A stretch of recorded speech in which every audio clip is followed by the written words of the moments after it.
Ada dua ulama terkenal di Indonesia, Hasyim Al-Asy'ari dan Kiai Haji Ahmad Dahlan. Kiai Haji Ahmad Dahlan mendirikan organisasi yang sangat terkenal disebut dengan Muhammadiyah.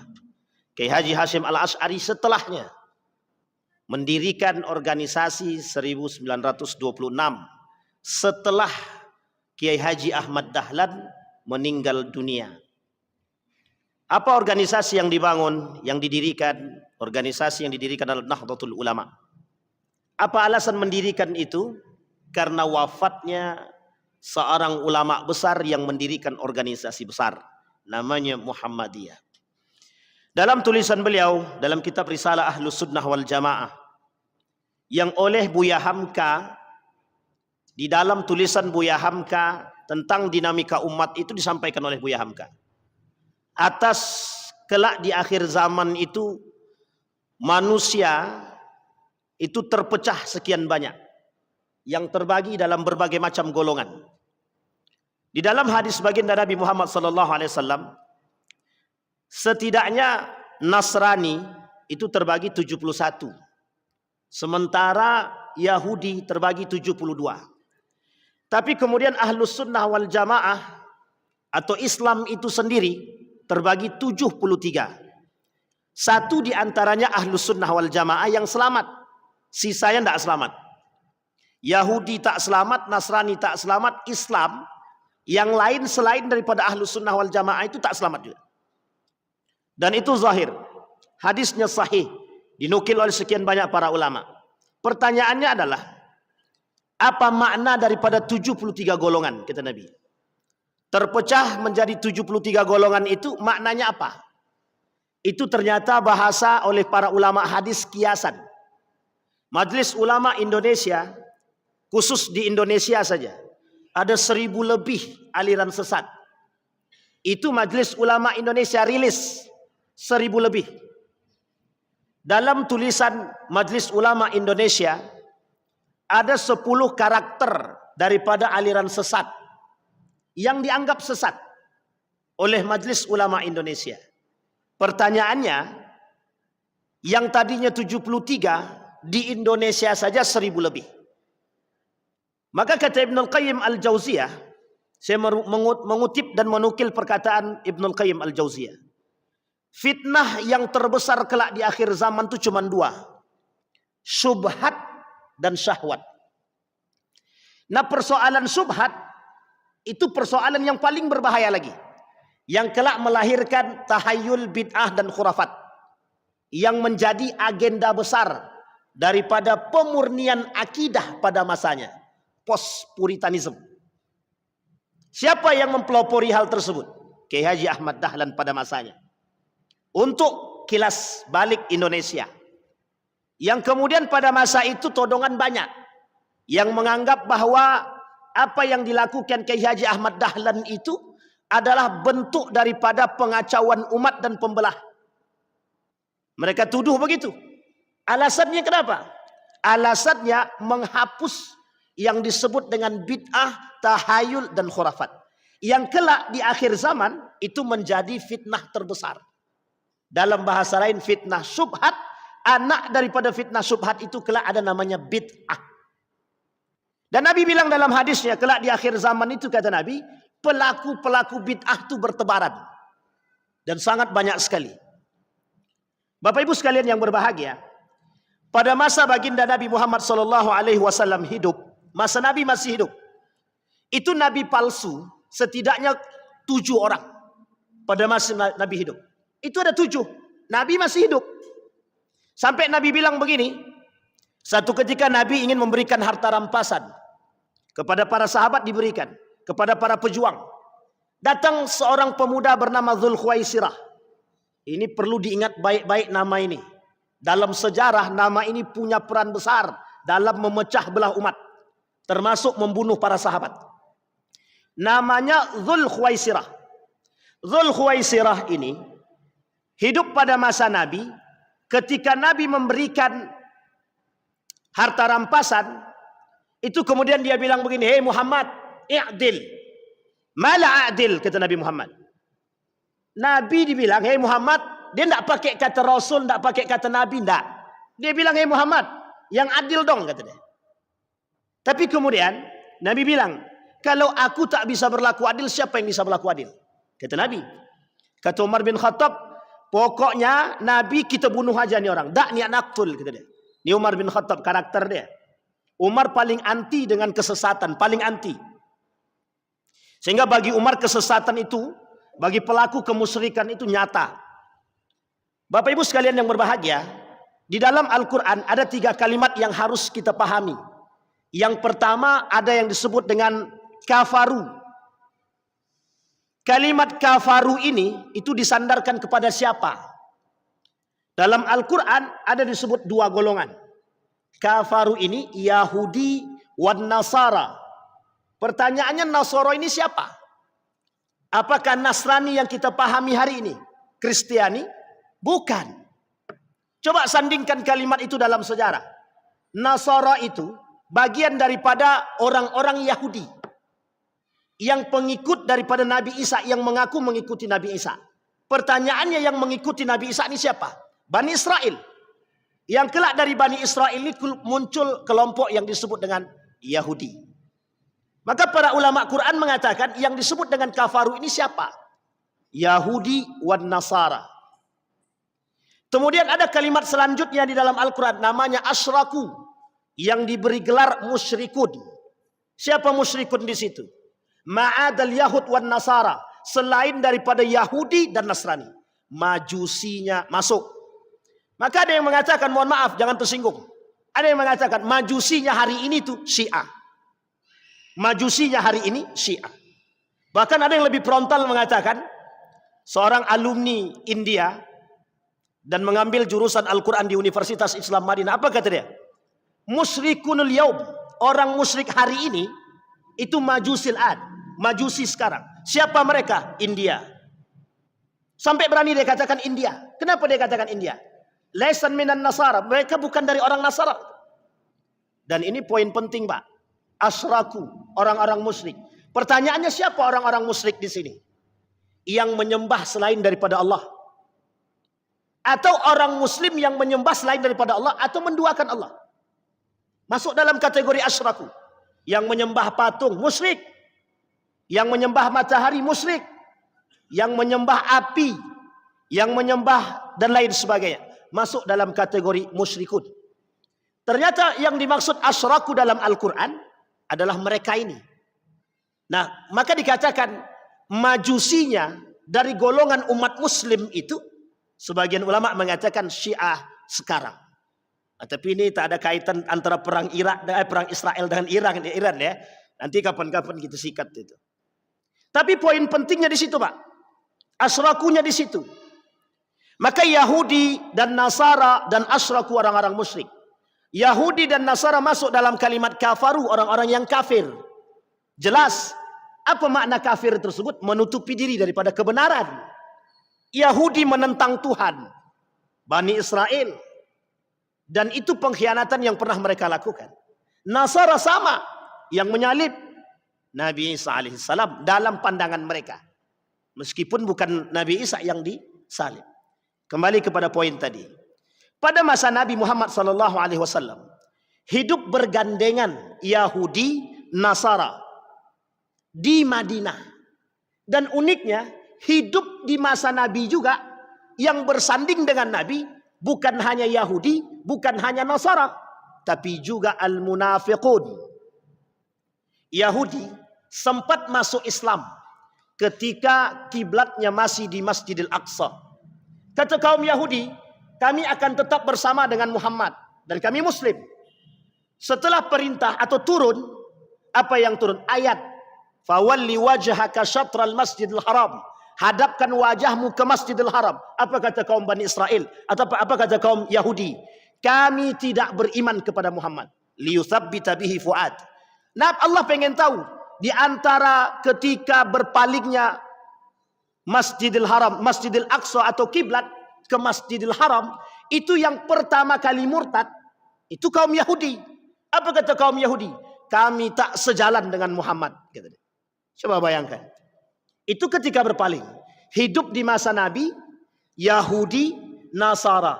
Dan paling berbahaya, kata Nabi, di antara dua ini jelas kekufuran mereka, tapi ada para pelaku-pelaku musyrikun yang dikategorikan munafiqun. Orang munafik hadir pada masa Nabi. Nabi masih hidup, munafik ada. Uniknya, orang munafik masa Nabi bangunnya masjid. Yang dibangun masjid. Sampai diabadikan oleh Allah dalam Al-Quran, masjid dirar. La ta'tadu. Jangan kalian jadikan masjid dirar itu untuk masuk ke dalamnya, karena akan menyesatkan. Karena tujuan masjid dirar itu, tujuannya Nabi pulang dari perang Tabuk, masuk masjid, Nabi dibunuh. Cuman itu tujuannya, tidak ada yang lain. Karena sakit hati, kekuasaan, jabatan, tempat diambil alih oleh baginda Nabi. Tak lama setelah Masjid Kuba dibangun Masjid Nabawi. Setelah itu mereka bangun yang disebut dengan Masjid Dirar. Kembali kepada poin tadi. Pertanyaannya, apakah dinamika umat muslim ketika itu di Madinah? Kita tidak merujuk kepada Mekah, nanti kita lihat. Dinamika umat Islam pada masa baginda Nabi Muhammad SAW di Madinah berhadapan dengan musuh yang sangat nyata. Musuh yang nyata, kata Nabi, hum min ahlina. Mereka dari golongan kami. Gitu. Siapa mereka? Al-munafiqun. Sehingga Bapak Ibu sekalian yang berbahagia, al-munafiqun ini kelak punya generasi-generasi yang panjang. Salah satu di antara mereka adalah yang bernama Dzul Khuwaisirah. Dzul Khuwaisirah ahlul Quran wa yahfadzul Quran. Dia ahli Al-Quran. Tapi ketika dia berkata sama Nabi, "Hei Muhammad, adillah." Tapi kemudian Umar bin Khattab, "Bunuh aja nih orang." Kata Nabi, "Tinggalkan dia. Akan muncul dari golongan kalian, akan muncul dari umat-umat setelah kalian itu orang-orang seperti dia. Baca Quran cuma sampai di tenggorokan. Dan itu kelak yang akan melahirkan aliran-aliran politik dan akidah dalam Islam." Dan dinamika umat itu setelah baginda Nabi Muhammad SAW ditentukan setelah wafatnya Umar bin Khattab. Kita lihat dalam sejarah. Pada masa baginda Nabi Muhammad SAW, 7 nabi palsu muncul sekaligus. Tidak satu-satu Pak, muncul sekaligus. Kalau sekarang kan nabi palsu tak banyak. Cuman satu-satu setiap masa. Tapi mungkin makin zaman, makin akhir, makin banyak yang mengaku nabi. Uniknya di akhir zaman tuh tidak ada yang mengaku setan aja. Tapi ngaku nabi ada, ngaku Tuhan ada, ngaku malaikat ada. Yang tidak ngaku, yang tidak mau ngaku jadi setan tuh tidak mau dia. Tapi perilakunya lebih parah daripada Fir'aun. Itu banyak di akhir zaman. Boleh Bapak Ibu buka dalam Abwabul Fitan atau Kitabul Fitan. Karangan dalam kitab Sunan Abi Daud. Dalam kitab Sunan Ibnu Majah. Itu persoalan fitan itu persoalan karakter-karakter Fir'aun. Yang Allah sebutkan 16 karakter dalam Al-Quran. Di beberapa surat. Satu di antaranya karakter-karakter congkak, angkuh. Dan itu semua ada. Nah, kembali kepada poin tadi Bapak Ibu sekalian yang berbahagia. Pada masa Nabi 7 nabi palsu. Wafat baginda Nabi Muhammad SAW, tersisa 3 nabi palsu. Antara lain di antaranya adalah Musailam al-Kadzab yang oleh Abu Bakrin Siddiq diperangi. Pertanyaannya, apa alasan Abu Bakar memerangi nabi palsu? Alasannya sederhana. Tidak ada agama yang lebih baik dan tidak ada kesesatan yang nyata kecuali dengan munculnya nabi palsu. Maka nabi oleh para ulama disebut dengan akhirul anbiya wa akhiruz zaman. Nabi akhir, nabi paling terakhir dan nabi di akhir zaman. Dalam kitab Armageddon, tanda kiamat kecil pertama itu lahirnya baginda Nabi. Yang kedua wafatnya baginda Nabi Muhammad SAW. Jadi kelahiran Nabi itu sebagai tanda akhir zaman. La Nabi ya ba'da, tak ada Nabi setelah itu. Coba kalau ada orang yang mengaku Nabi, itu muskilah. Masalahnya di mana? Masalah dalam keyakinan. Nah ini masalah kita Pak. Mengapa ada Nabi palsu? Penyimpangan akidah. Mengapa ada Nabi palsu? Ada orang yang mengaku mendapat wahyu. Uniknya, baru-baru ini, setahun yang lalu, ada orang yang mengaku dapat wahyu. Dan mengaku jadi Nabi. Nah ini poin penting Pak. Kok bisa di tengah luasnya umat muslim yang beragama, yang beriman, muncul kelompok yang mengaku Nabi dapat wahyu? Pertanyaannya, mengapa? Dan apa sebab? Kata para ulama, Muhammadiyah dalam rilisnya itu dikatakan sebab penyimpangan akidah itu di antara 5 dha'ful ilmi. Apa itu dha'ful ilmi? Lemahnya ilmu. Ini masalah, Pak. Sangat masalah. Iqra itu turun dalam kitab Kaifa Yubarrijul Quran Al-Haya. Itu tujuan Iqra itu bukan arti bacalah, bukan. Hei manusia, Anda punya akal telaah dengan sebaik mungkin. Anda punya akal belajar sebaik mungkin. Anda punya akal analisis sebaik mungkin. Itu tujuan Iqra. Jadi kalau tujuan Iqra yang diciptakan oleh Allah cuma sekedar membaca, itu tak sejalan dengan makna yang sesungguhnya. Tapi kalimat kedua yang dikatakan Allah dalam Al-Quran, Iqra bismi rabbikal ladzi khalaq. Kalimat ini yang tak boleh kita tinggalkan. Ketika manusia dituntut untuk belajar, tapi ingat, kenal dulu dengan Tuhan. Sehingga ketika mereka beriman kepada Allah, kata Allah, wattaqullaha wa yu'allimukumullah. Orang yang belajar, maka dalam konsep perang pemikiran itu ada 2. Ilmu dibarengi dengan iman, iman dibarengi dengan ilmu. Ilmu tanpa iman itu mesti rusak, mesti rusak. Banyak yang bergelar profesor tapi menyesatkan itu banyak. Banyak sekali. Tak perlu saya sebutkan. Kalau saya sebutkan kaget semua kita. Dan mereka rata-rata bergelar profesor. Yang kedua, orang beragama tapi tanpa ilmu. Sesat dan menyesatkan.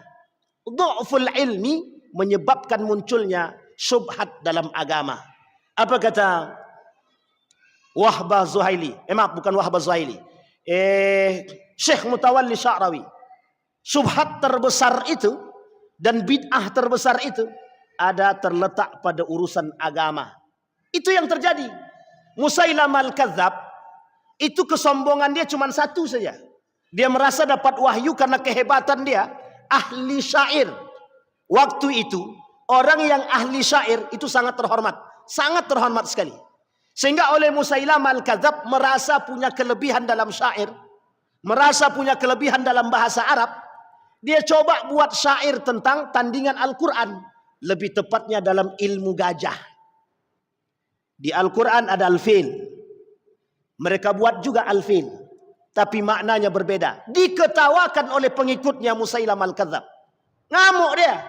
Kata Musailamah al-Kadzab, kalian ketawakan pemimpin kalian, nabi kalian. Oleh Abu Bakar diperangi, Pak. Jadi pekerjaan Abu Bakar ketika itu berat. Sangat berat sekali.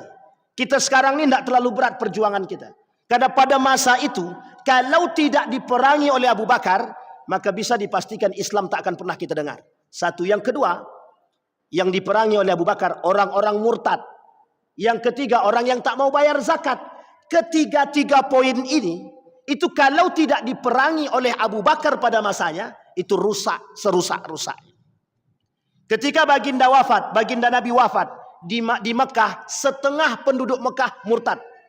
Uniknya di Madinah, Abu Bakar ada, Umar ada, hampir mayoritas itu bertahan, tapi sebagian kecil murtad. Nabi masih ada di situ jasadnya, belum dikuburkan. Coba bayangkan, pertikaian terjadi di antara mereka dalam kondisi Nabi belum dikuburkan. Jadi Bapak Ibu sekalian yang berbahagia, banyak penyebab munculnya dinamika umat Islam pada masa itu. Sehingga baginda Nabi harus berhadapan betul dengan kaum kufar. Orang Yahudi dengan congkaknya. Sampai Nabi mengusir mereka dari Madinah. Uniknya, kata Nabi, ada orang dari golonganku justru ingin menghancurkan diriku. Namanya al-munafiqun. Dan ini disebutkan dalam Al-Quran di berbagai macam ayat. Dan di berbagai macam surat. Ada di surat Taubah. Ada satu buku judulnya Al-Nifaq wal Munafiqun fi Dawi Surat Taubah. Ada namanya Al-Munafiqun. Dalam surat Al-Munafiqun itu sendiri. Sampai saking seriusnya Allah memberikan persoalan munafik ini, turun satu surat. Dalam surat itu bernama Al-Munafiqun. Pertanyaannya, Al-Munafiqun ini dari golongan umat muslimkah atau munafikkah? Maaf, dari golongan umat muslimkah atau orang kafirkah? Munafikun ni kafir atau orang muslim? Syekh Saleh Fauzan dalam kitabnya Aqidah. Syekh Saleh Fauzan dalam kitabnya Aqidah menuliskan an-nifaq terbagi dua, nifaqul asghar wal akbar, dan itu dari golongan orang-orang muslim, izharul islam wa ibtalul kufri, munafik semua. Pertanyaannya adalah kapan munculnya aliran-aliran itu? Apakah secara eksplisit muncul pada masa Nabi? Tak. Pada masa Nabi benih-benih kerusakan itu muncul, tapi lebih tepatnya setelah wafatnya Umar bin Khattab.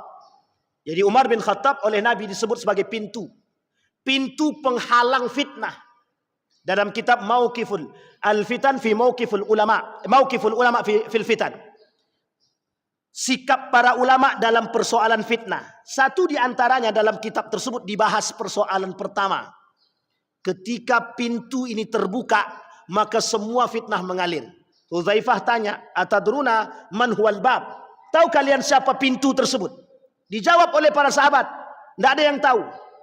Kata Hudzaifah bin Yaman, "Huwa Umar bin Khattab." Apa yang terjadi?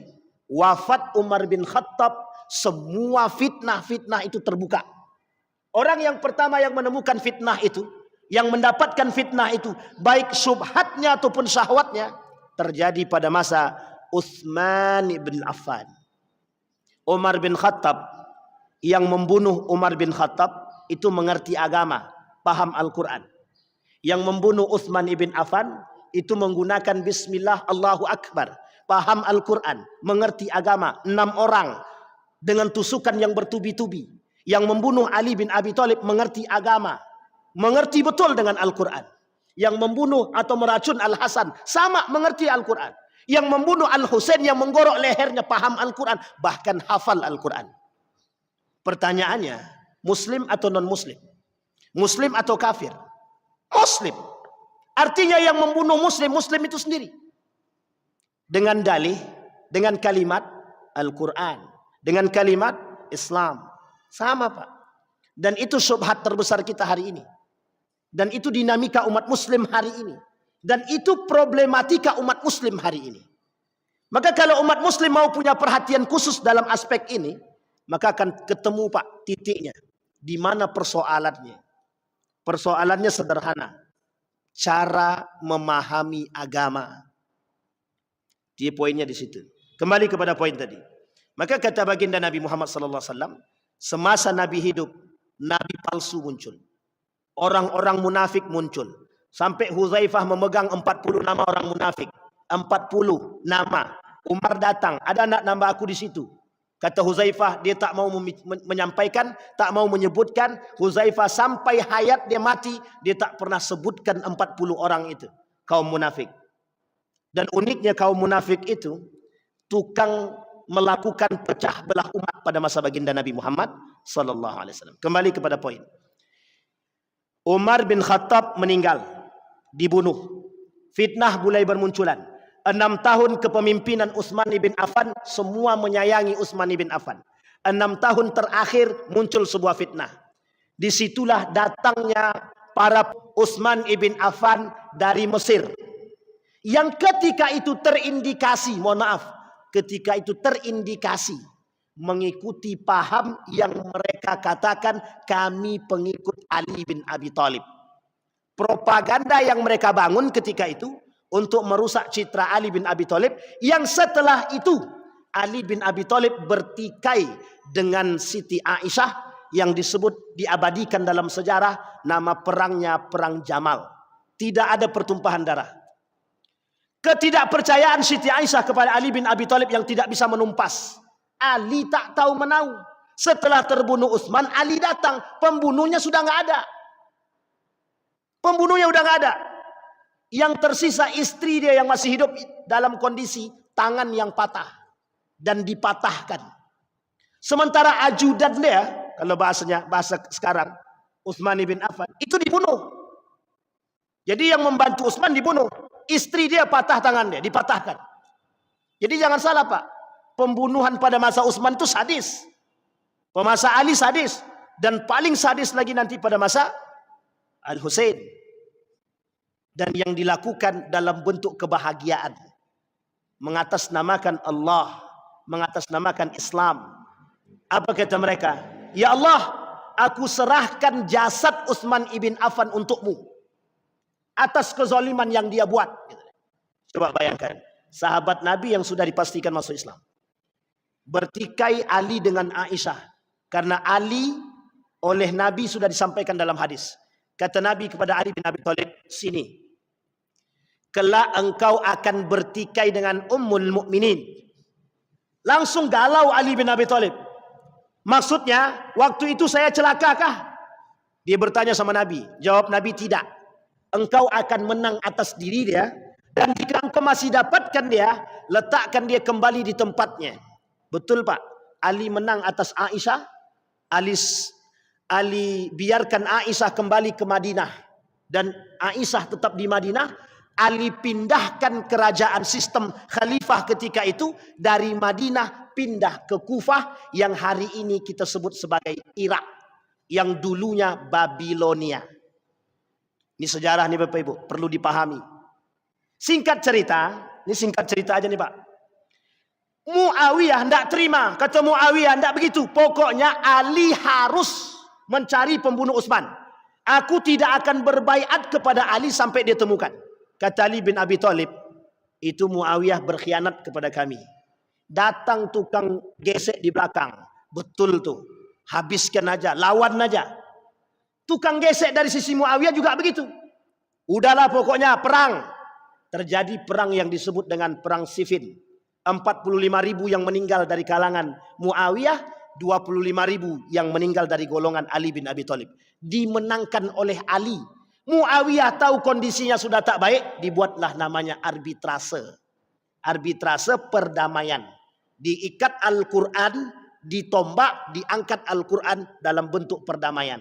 Abu Musa al-Ash'ari yang ketika itu menjadi negosiatornya. Dan yang ikut mendukung, memaksa Ali untuk menyetujui, rakyat Kufah yang pada masa itu mendesak Ali bin Abi Thalib untuk menyetujui.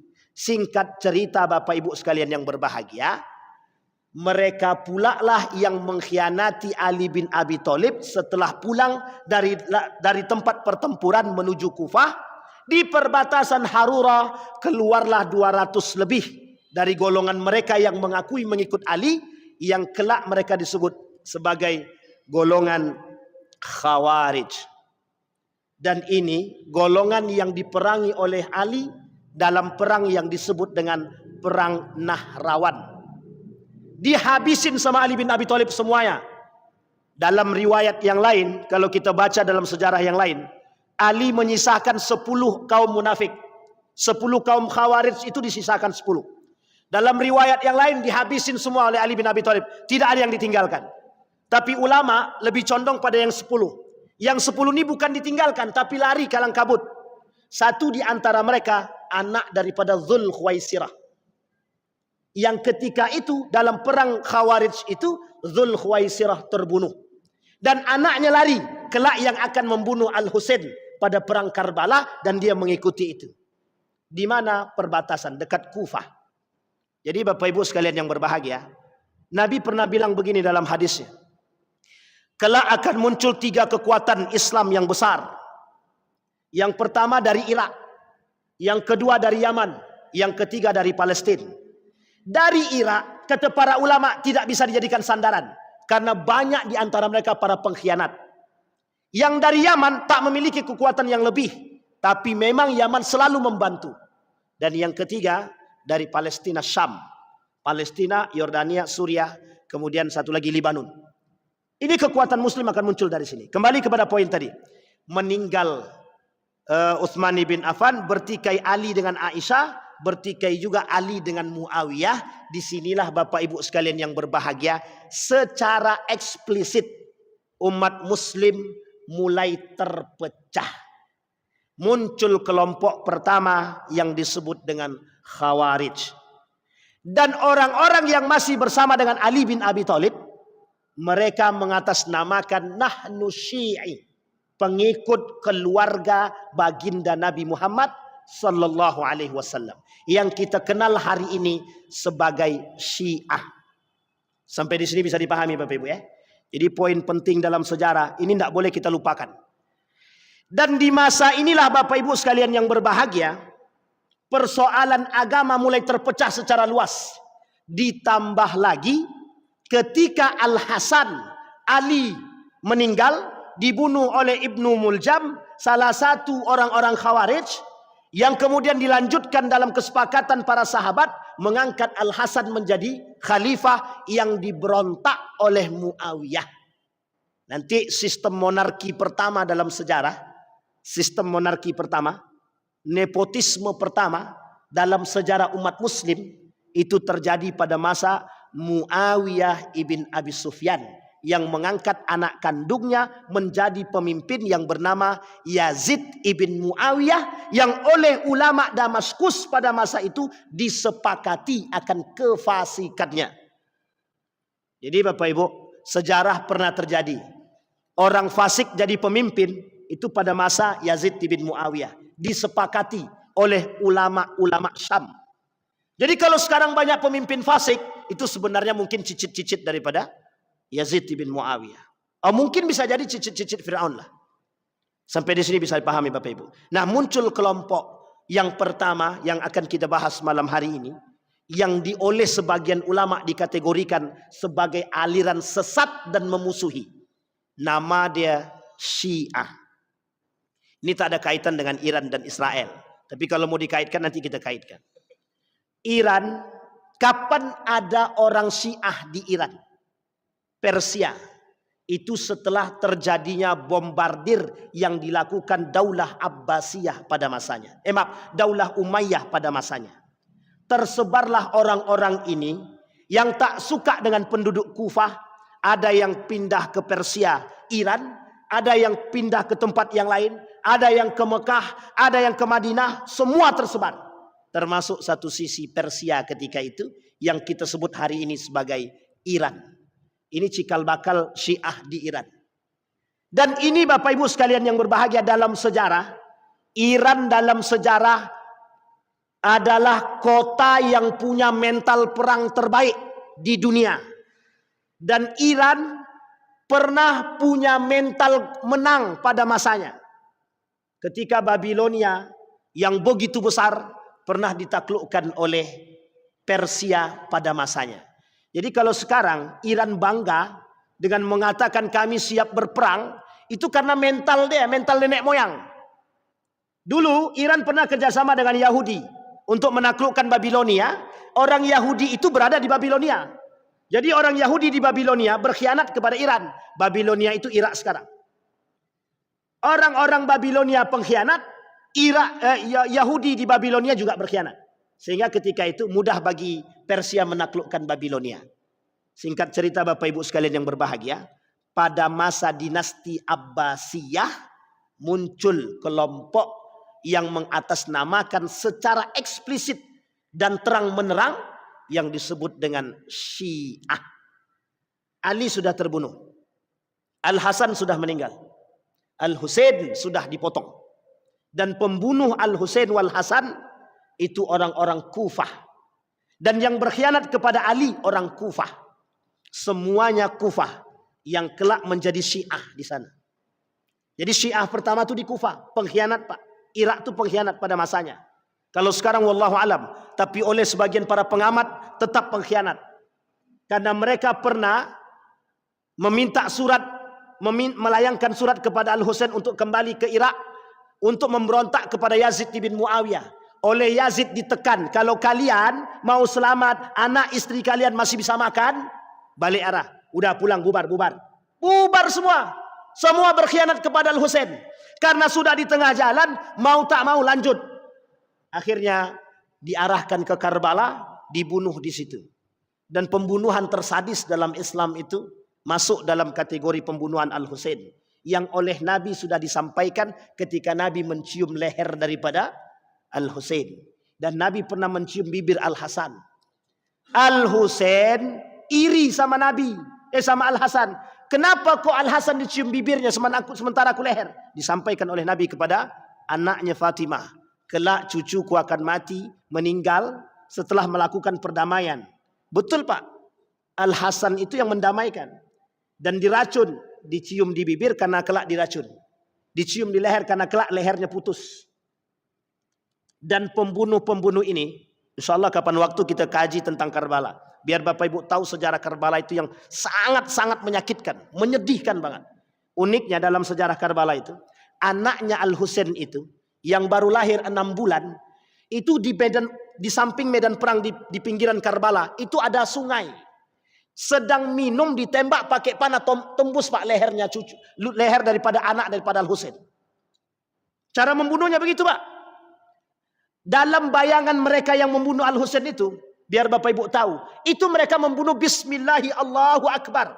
Coba bayangkan. Itu dalam aspek sejarah begitu disampaikan. Maka kalau sekarang kita temukan ada umat muslim membunuh muslim dengan ucapan bismillah, itu sebenarnya bagian daripada perbuatan yang sama. Dan itu yang terjadi sekarang. Tapi uniknya, sejarah itu terulang. Fir'aun tak disebutkan nama asli. Tujuannya satu saja. Karakter Fir'aun pasti akan terulang. Dan sekarang sudah banyak Fir'aun yang lain. Qarun, banyak Qarun sekarang. Kemudian Haman, penasihat-penasihat ulung dalam kemusyrikan dan kemaksiatan, itu banyak Pak. Dan tidak disebutkan nama asli. Karena kelak karakter itu pasti akan terulang. Sama Pak. Dan itu disampaikan oleh Allah dalam Al-Quran. Nah Bapak Ibu sekalian yang berbahagia, ada kelompok yang disebut dengan Syiah, yang mengaku sebagai pengikut Ali bin Abi Thalib. Di masa Ali masih hidup, mereka sudah mengaku pengikut Ali, tapi Ali kata saya bukan Syiah. Ali pernah berkata bahwa diri dia bukan Syiah. Setelah Ali meninggal, deklarasi Syiah itu lebih tepatnya pada masa dinasti Abbasiyah, ketika Al-Abbas berhasil menumpas kezaliman yang dilakukan oleh dinasti Umayyah. Ini sebenarnya perang saudara karena rasa sakit hati. Abbasiyah sakit hati dengan Umayyah karena merebut paksa kekuasaan dari keluarga Nabi. Al-Abbas merasa dari keluarga Nabi harus mengambil paksa kekuasaan itu dari dinasti Umayyah. Jadi perangnya sama, perang saudara. Jadi perang itu sudah perang saudara, umat muslim dengan muslim. Abbasiyah mengambil dari dinasti Umayyah. Kelak Mongol Andalusia sama Pak. Mongol mengambil paksa kerajaan Abbasiyah pada masanya. Disebabkan ketidakpercayaan umat muslim kerajaan kecil yang berada di sekitar Abbasiyah. Termasuk ketika itu kerajaan At-Turk. Itu kerajaan kecil di Turki yang kelak yang akan mengambil alih dalam dinasti Utsmaniyah setelah beberapa tahun yang akan datang. Jadi Bapak Ibu sekalian yang berbahagia, kita ini selalu diselimuti dengan perang saudara. Uniknya, para kaum munafik yang masuk ke dalam itu yang menjadikan provokatornya di situ. Syiah yang memprovokator untuk berperang. Kemudian Syiah juga yang memprovokator lawan untuk berperang. Jadi terjadi adu domba. Kapan Syiah punya pemahaman yang sesat dan menyesatkan? Bukan pada masa dinasti Abbasiyah. Lebih tepatnya setelahnya. Jadi pemahaman Syiah atau sesatnya akidah Syiah itu nanti setelah dinasti Abbasiyah, lebih tepatnya di akhir kepemimpinan dinasti Abbasiyah. Apa kesesatan yang paling nyata? Kesesatan yang paling nyata yang mulai ditonjolkan oleh mereka adalah ketika Ali bin Abi Thalib tidak diangkat menjadi khalifah pada masa Utsman bin Affan. Jadi sakit hatinya sudah mulai tertanam lama. Ada kelompok yang menghasut dalam bentuk provokasi, tapi tidak digubris oleh Ali bin Abi Thalib. Setelah wafat Ali baru digubris. Yang menggubris kebetulan orang-orang mereka yang memaksa Al-Hasan untuk berperang. Yang memaksa Al-Hasan untuk berperang dan yang memaksa Al-Husain untuk tetap ikut. Uniknya Bapak Ibu sekalian yang berbahagia, semenjak Ali bin Abi Thalib tidak diangkat menjadi khalifah, dalam latar kalimat yang disampaikan oleh baginda Nabi Muhammad SAW, Maula ya Ali. Kata Nabi kepada Ali bin Abi Thalib dalam perkumpulan para jamaah dalam haji ketika itu, dipanggil Ali, Ali maju ke depan. Barang siapa yang memuliakan Ali, maka dia telah memuliakanku, kata baginda Nabi. Kalimat ini dipahami oleh kelompok pengikut Ali sebagai latar bahwa Ali lah yang paling berhak menjadi pemimpin setelah baginda Nabi Muhammad SAW. Oleh Abu Bakar, ini Abu Bakar Bapak Ibu, kata mereka, nanti kita lihat sejarahnya dalam kitab Nahjul Balaghah dan dalam kitabnya, saya lupa nama kitabnya itu ada dalam kitab itu. Apa kata mereka? Abu Bakar dengan Umar bin Khattab memaksa masuk ke rumah Ali bin Abi Thalib dan Fatimah. Singkat cerita, mereka paksa Fatimah untuk berbaiat kepada Ali bin Abi Thalib. Berbaiat kepada Abu Bakar Siddiq. Tapi Fatimah tidak mau karena baru meninggal ayah tercinta. Singkat cerita, dalam kitab As-Saqifah namanya. Dalam kitab itu didorong oleh Umar bin Khattab pintu rumahnya Fatimah mengenai kepala Fatimah, kemudian Fatimah jatuh. Pintu tersebut berada di atas badan Fatimah, diinjaklah oleh Umar bin Khattab sampai dia wafat. Ini fitnahnya kaum Syiah terhadap Umar bin Khattab dan Abu Bakar ketika mereka meminta baiat kepada Ali bin Abi Thalib dan Fatimah. Sampai akhir hayat memang Fatimah tidak berbaiat kepada Abu Bakar. Ada alasan, ada. Karena Fatimah ketika itu sampai pada masa 6 bulan belum sanggup untuk keluar karena kesedihan yang dialami atas wafatnya ayahanda. Jadi Bapak Ibu sekalian yang berbahagia, Syiah ini kelompok yang tukang suka balik fakta. Nah, ini kalau dikait-kaitkan kan enak sebenarnya Bapak Ibu. Syiah ini kelompok yang pandai bertakiyah. Tahu Bapak Ibu takiyah ya? Pokoknya memutarbalikkan fakta lah.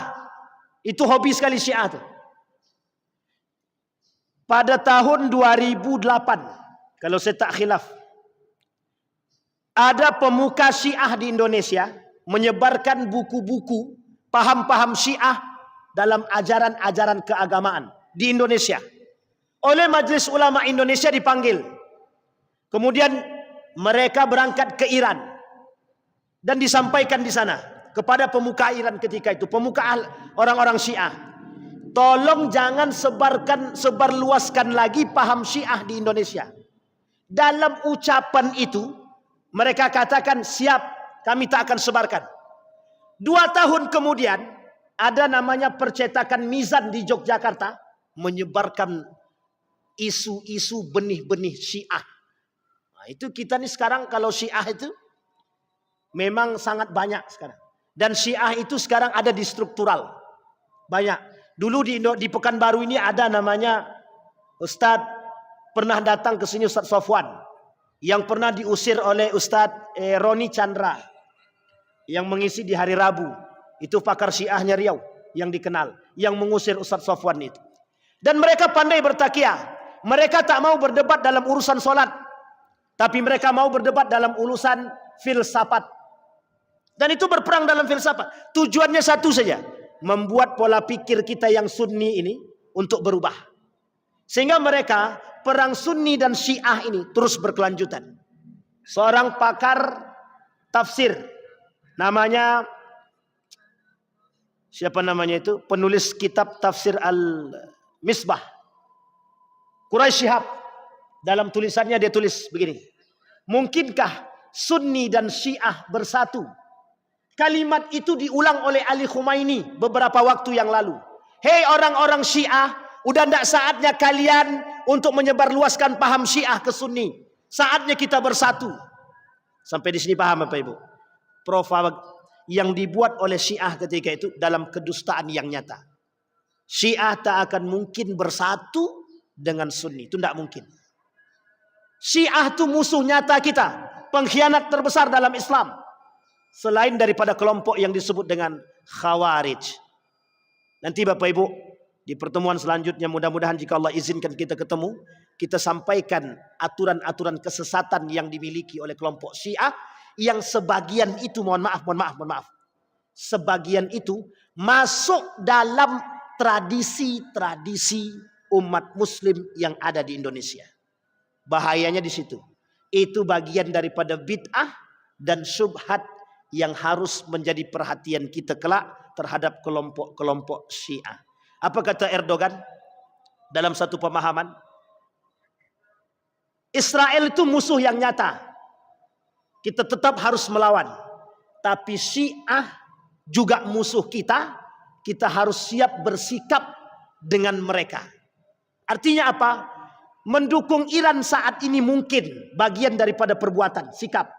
Tapi berhati-hati atas problem ideologi Syiah, wajib lebih waspada. Itu Erdogan yang bilang, bukan saya.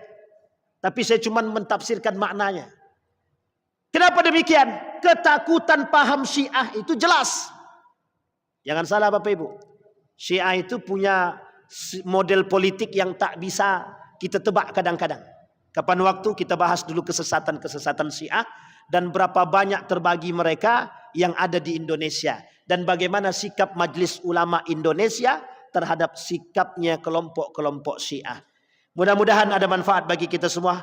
Mudah-mudahan bisa diambil pelajaran. Mudah-mudahan kita punya sikap yang baik terhadap aliran-aliran dan golongan-golongan yang menyesatkan. InsyaAllah kita semua husnul khatimah. Fa'tabiru ya ulil absar la'allakum tuflihun. Assalamualaikum warahmatullahi wabarakatuh.